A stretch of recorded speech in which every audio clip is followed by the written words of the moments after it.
Hi, this is Travis from 10 Farms, and we had a bad windstorm yesterday and knocked out the power, took down some trees. The road's closed right now, so I don't know when the power will be back on. They think it'll be back on before too long, but I know there's been a lot of tree trimming trucks going by. So I decided to take this as an opportunity to test out my backup solar panels. So these are the Anker 400 watt solar panels. They're portable, the foldable ones. Each panel, again, is supposed to be 400 watts. So I set up 6 of them. So that's 2,400 watts if the sun would come out. I'm hoping to get some sun here because they do not make much power when it's cloudy. So the 2,400 watts when the sun is behind the clouds, I just checked in my F3800 that I'm using, and it was only getting about 100 watts, 110 watts out of these. So hopefully we get some bright sun here so I can get this charged back up. I've been on 2 of those F3800s since yesterday when the power went out. And I'm down to about 50%, a little over 50% on each one right now. So I unhooked one of them and hooked all these panels into it to try and charge it back up while I'm running the house on just one. And then once that one's charged up, I'll swap if there's still any daylight left. But I'll show you how these work here. So these pieces on the back kind of flip out, and they have a little elastic thing, and you can put it at different locations on here depending on the angle of your sun. So how far you want to lay the panel back. I'm kind of about 45 degrees here.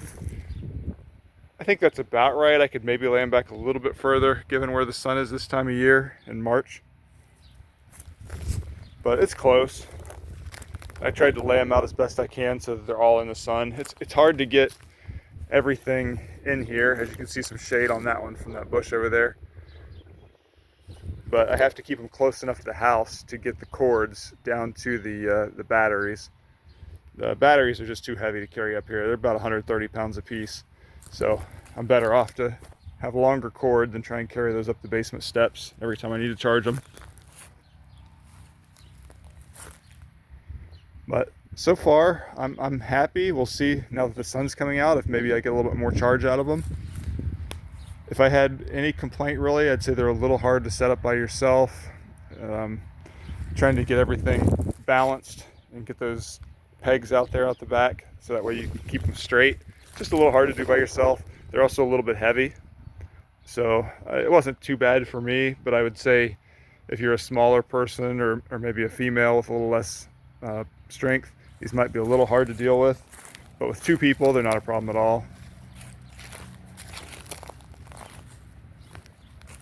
And I had to get the extension cables. Oh, and speaking of that, the way these are wired together, so you can see it's a 3-into-1.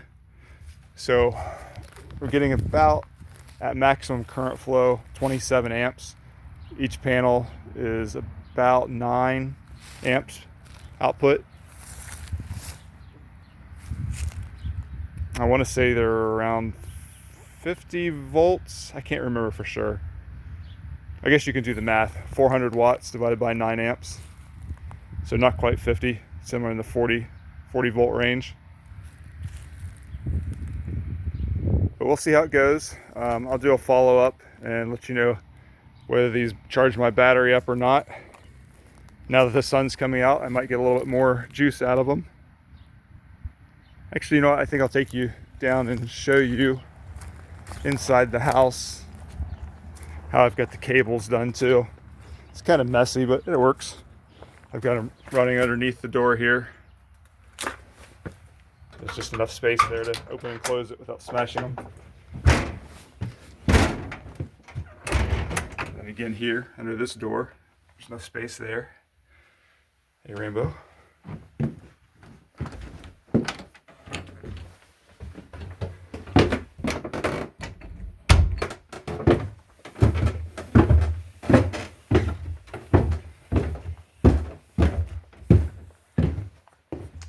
So this is the joiner here, where you hook 2 F3800s together to get double the power output. You can do up to 12,000 watts peak with that hooked up, 6,000 per unit.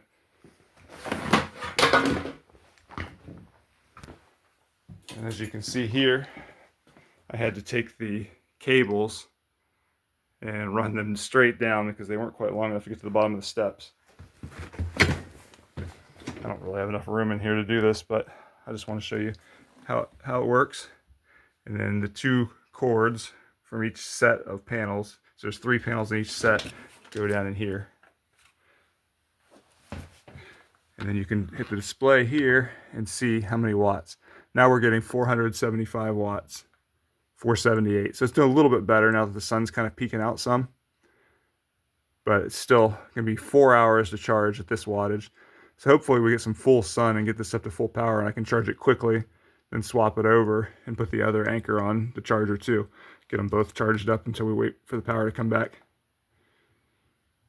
So that's what's going on here. Thanks for watching.